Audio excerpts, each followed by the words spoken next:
29 अगस्त 1958 के दिन अमेरिका के इंडियाना स्टेट में मौजूद गैरी शहर में माइकल जोसेफ जैक्सन का जन्म होता है। माइकल अपने माता पिता की 8वीं संतान थे। उनके अलावा उनके घर में 3 बहनें और 5 भाई भी थे। यानी माइकल के परिवार में कुल 11 सदस्य थे, 2 माता पिता और 9 भाई बहन, और ये सभी लोग 2 बेडरूम वाले एक छोटे से घर में रहा करते थे। माइकल के पिता जोसेफ वॉल्टर जैक्सन एक एस्पायरिंग बॉक्सर और म्यूजिशियन थे और एक लोकल बैंड में गिटारिस्ट भी थे, लेकिन बड़े परिवार की जिम्मेदारियों की वजह से जो को अपना ये शौक छोड़ना पड़ता है और यूएस स्टील में एज ए वेल्डर और क्रेन ऑपरेटर की नौकरी शुरू कर देनी पड़ती है। माइकल की माँ कैथरीन एक हाउसवाइफ थी, लेकिन साथ ही वो खुद भी एक एस्पायरिंग सिंगर भी थी, इसलिए माइकल के घर में शुरू से ही म्यूजिक का एक कनेक्शन था। लेकिन हालात ऐसे थे कि माइकल के माता पिता दोनों को ही अपने पैशन को दिल में दबाना पड़ जाता है। गरीबी की वजह से माइकल के पिता जो का बिहेवियर काफी चिड़चिड़ा था और वो काफी स्ट्रिक्ट और एब्यूजिव फादर थे। माइकल के पिता जो माइकल की मोटी नाक को लेकर भी उन्हें काफी टोंट मारा करते थे और उन्हें अगली और बिग नोज वाला कहकर बुलाते थे। माइकल अपने पिता से इतना डरा करते थे कि उनके घर आने पर माइकल को कभी कभी वोमिटिंग भी आ जाया करती थी। इसी ट्रॉमेटिक अपब्रिंगिंग के बीच ही माइकल का बचपन कटता है। यही कारण है कि बचपन से ही माइकल में अपने शरीर को लेकर इंफीरियरिटी कॉम्प्लेक्स आ जाता है। लेकिन इसी बीच हुए एक इंसिडेंट ने इस पूरे परिवार की किस्मत बदल दी। हुआ ये कि जो का एक गिटार था जिसे वो अपने पुराने दिनों में बजाया करते थे, लेकिन घर में किसी को भी इस गिटार को छूने की परमिशन नहीं थी। लेकिन एक दिन माइकल के भाई टीटो जैक्सन ने ये रूल तोड़ दिया। जैसे ही टीटो ने गिटार को बजाने की कोशिश की, गिटार का एक तार टूट जाता है। तार टूटने का मतलब था पिटाई, बहुत जोर की पिटाई। टीटो इससे इतना डर जाते हैं कि रात तक अपने रूम से बाहर ही नहीं निकलते। लेकिन जब जो घर आए तब टूटे तार को देखकर वे गुस्सा नहीं करते, बल्कि वो उल्टा टीटो को इसे बजाने के लिए कहते हैं। जब टीटो ने गिटार को बजाया तो जो को इसमें एक टैलेंट दिखता है। जो इतने खुश हो जाते हैं कि उन्होंने टीटो को एक नई गिटार खरीद कर दी। ये करीब 1964 की बात है। अब जो जैक्सन ने अपना म्यूजिकल टैलेंट अपने बच्चों की तरफ मोड़ दिया, अपने बच्चों को ट्रेन करना भी शुरू कर दिया। शुरुआत में टीटो, जर्मेन और जैकी ने मिलकर एक म्यूजिकल ग्रुप बनाया जिसका नाम रखा गया द जैक्सन ब्रदर्स, जिसे पीछे से उनके पिता जो जैक्सन मैनेज करने लग जाते हैं। कुछ दिन बाद 6 साल के माइकल जैक्सन को भी बोंगोज ड्रम बजाने के लिए ग्रुप में शामिल कर लिया जाता है। लेकिन माइकल इतने डायनामिक निकलते हैं कि 1965 तक उन्होंने अपने बड़े भाई जर्मेन के साथ गाना शुरू कर दिया।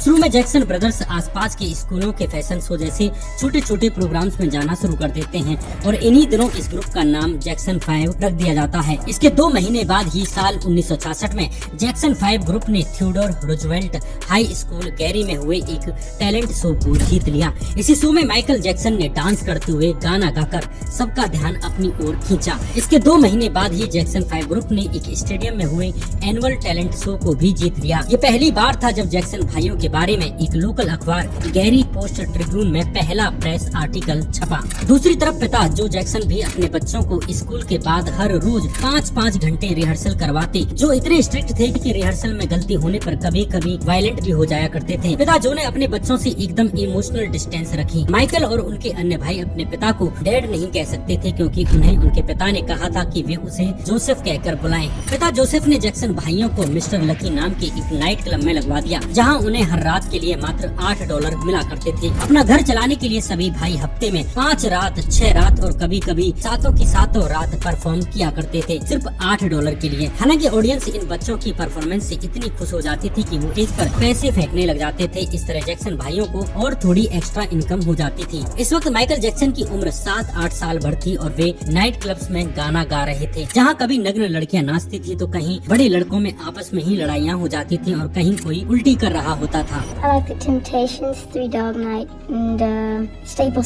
इन्हीं दिनों 1967 में द जैक्सन 5 ने शिकागो के रीगल थिएटर और हार्लेम के फेमस अपोलो थिएटर में ऑर्गेनाइज किए गए टैलेंट कॉम्पिटिशंस को जीत लिया, जिससे जैक्सन ब्रदर्स पर उस समय की बड़ी सिंगर ग्लेडीज नाइट की नजर पड़ती है। ग्लेडीज नाइट ने मोटाउन रिकॉर्ड्स नाम की एक बड़ी म्यूजिक कंपनी को जैक्सन ब्रदर्स की डेमो टेप भेजी ताकि कंपनी उन्हें साइन कर ले, लेकिन मोटाउन रिकॉर्ड्स के मालिक और प्रोड्यूसर बैरी गार्डी ने जैक्सन ब्रदर्स को रिजेक्ट कर दिया और इन डेमो टेप्स को भी लौटा दिया। जुलाई 1967 में जैक्सन ब्रदर्स ने शिकागो के वंडरफुल रिकॉर्ड्स नाम की म्यूजिक कंपनी के लिए बिग बॉय नाम से एक सॉन्ग रिकॉर्ड किया, लेकिन इस गाने को भी इस म्यूजिक कंपनी ने रिजेक्ट कर दिया। My father always prepared for the family as well as my mother. Always wonderful. That's very important. They make sure we, got the right things for ourselves. Strong parents, I think, are very important, especially in our situation.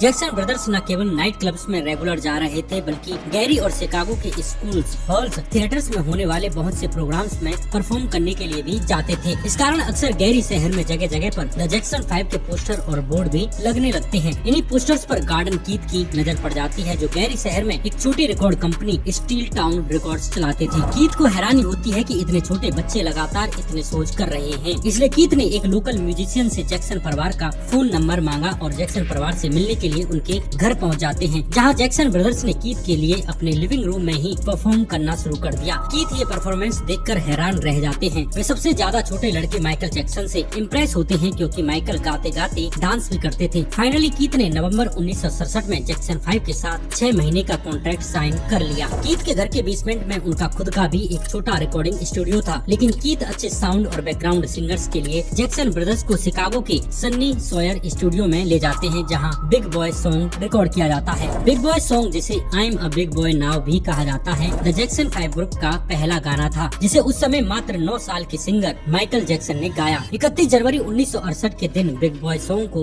Release कर दिया जाता है और इसे पहली बार Chicago और Gary इलाके के रेडियो स्टेशन पर बजाया जाता है। अपने गाने को पहली बार सुनने के लिए जैक्सन परिवार गैरी के रेडियो स्टेशन WWCA AM 1270 पर पहुंचता है। जब गाना बजा तो पूरा परिवार इतना खुश हुआ कि एक दूसरे को गले लगाने लगे। हालांकि बिग बॉय किसी बड़ी म्यूजिक चार्ट में अपनी जगह नहीं बना सका, लेकिन इसकी 10,000 से ज्यादा रिकॉर्ड कॉपीज बिकती हैं और ये गाना गैरी और शिकागो इलाके में लोकली हिट साबित होता है। मार्च 1968 में कीथ ने जैक्सन ब्रदर्स के लिए अपोलो थिएटर में उनका पहला पेड शो बुक किया, जहां उन्होंने सिंगर एटा जेम्स के लिए ओपनिंग परफॉर्मेंस दी। जुलाई 1968 में द जैक्सन 5 ने singer Bobby Taylor and the Vancouvers के साथ शिकागो के रीगल थिएटर में परफॉर्म किया। Singer Bobby Taylor Michael Jackson की परफॉर्मेंस देखकर इतने प्रभावित होते हैं कि वे माइकल जैक्सन को डेट्रॉइट सिटी ले जाते हैं और उनका मोटाउन हेडक्वार्टर में ऑडिशन सेट करवाते हैं। बॉबी टेलर खुद भी मोटाउन रिकॉर्ड्स में प्रोड्यूसर थे, इसलिए उन्होंने मोटाउन के मालिक बैरी गार्डी को जैक्सन ब्रदर्स का वीडियो टेप दिखाया और काफी कन्विंस किया। फाइनली बैरी गार्डी ने अपना मन बदल लिया और जैक्सन ब्रदर्स के साथ कॉन्ट्रैक्ट करने के लिए तैयार हो जाते हैं। हालांकि जैक्सन ब्रदर्स मोटाउन के साथ फिलहाल कोई म्यूजिक रिकॉर्ड नहीं कर सके, क्योंकि उनका कॉन्ट्रैक्ट अभी भी कीथ कंपनी की स्टील टाउन रिकॉर्ड्स के साथ चल रहा था। मोटाउन रिकॉर्ड्स ब्लैक सिंगर्स के लिए सबसे बड़े प्लेटफॉर्म्स में से एक था और काफी फेमस और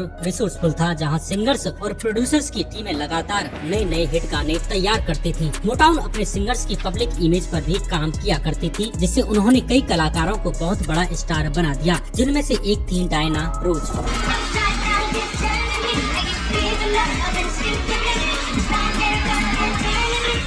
फाइनली मार्च 1969 में द जैक्सन 5 ग्रुप ने मोटाउन रिकॉर्ड्स के साथ 7 साल का एक्सक्लूसिव कॉन्ट्रैक्ट साइन कर लिया। मोटाउन की PR टीम ने लोगों के बीच ये कहानी फैलानी शुरू कर दी कि जैक्सन 5 ग्रुप को डायना रोज ने डिस्कवर किया है। अगस्त महीने में सिंगर डायना रोज की तरफ से जैक्सन ब्रदर्स के लिए मीडिया लंच भी दिया जाता है, ताकि डायना रोज का नाम जैक्सन ब्रदर्स के साथ जोड़ा जा सके। मोटाउन की PR टीम ऐसा इसलिए कर रही थी ताकि जैक्सन ब्रदर्स की क्रेडिबिलिटी बढ़े। इधर मोटाउन रिकॉर्ड्स के मालिक बैरी गार्डी ने भी द कॉर्पोरेशन नाम से नई सिंगर्स और प्रोड्यूसर्स की टीम बना दी, जिसका काम मोस्टली जैक्सन 5 के लिए गाने तैयार करना था। कुल मिलाकर जैक्सन फैमिली को वो प्लेटफॉर्म मिल चुका था जो अब उन्हें दुनिया के सामने लाने वाला था।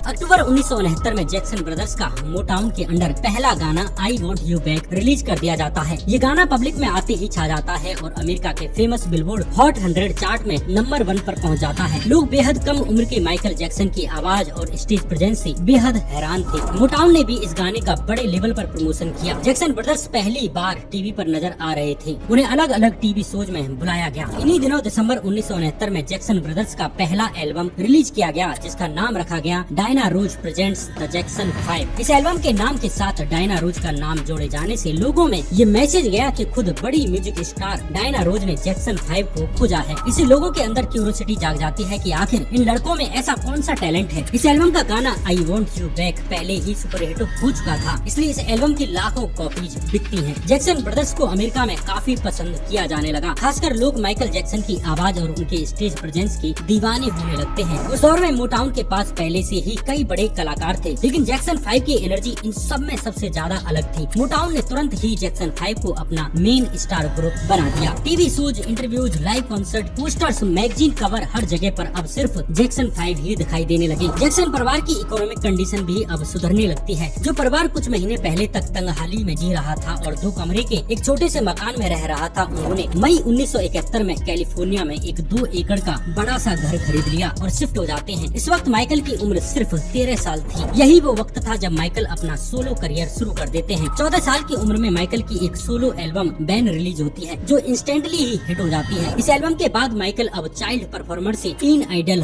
बन चुके थे। माइकल का गाना डांसिंग मशीन जब अमेरिकी musical TV show Soul Train पर परफॉर्म हुआ, तब उनका रोबोटिक डांस सभी को पसंद आता है। एक तरफ माइकल अपने सोलो सॉन्ग्स भी रिलीज कर रहे थे, दूसरी तरफ वे अपनी फैमिली ग्रुप जैक्सन 5 के साथ एल्बम भी कर रहे थे। 1979 में माइकल जैक्सन का 5वां solo album off the wall release होता है, जिसे लोगों ने जबरदस्त तरीके से पसंद किया। इस एल्बम ने माइकल को एक बड़े सोलो स्टार के रूप में स्थापित कर दिया। इसके बाद माइकल का ट्रायम्फ एल्बम रिलीज होता है, जिसके 10 लाख से ज्यादा कॉपीज बिकती है। इस समय माइकल जैक्सन अपने पीक पर चल रहे थे, लेकिन तभी एक ऐसी घटना होती है जो उनके अपीयरेंस को पूरी तरह से बदल देती है। दरअसल एक डांस प्रोग्राम के दौरान माइकल जैक्सन गिर जाते हैं और उनकी नाक टूट जाती है, जिसकी वजह से माइकल को राइनोप्लास्टी यानी नाक की सर्जरी करवानी पड़ती है। ये पहली सर्जरी थी जो माइकल ने करवाई थी। इसके बाद माइकल जब तक जिंदा रहे, उन्होंने नाक की टोटल 10-12 सर्जरीज करवाई। माइकल का कहना था कि ये सर्जरी उन्होंने इसलिए करवाई है क्योंकि उन्हें सांस लेने में प्रॉब्लम आती थी, लेकिन लोगों का कहना था कि उन्होंने ऐसा इंफीरियरिटी की वजह से किया क्योंकि खुद उनके पिता उन्हें नाक की वजह से बचपन से ही टॉन्ट मारते हुए आ रहे थे। हालांकि नाक पर लगी चोट से माइकल जैक्सन के करियर का कुछ नहीं बदला।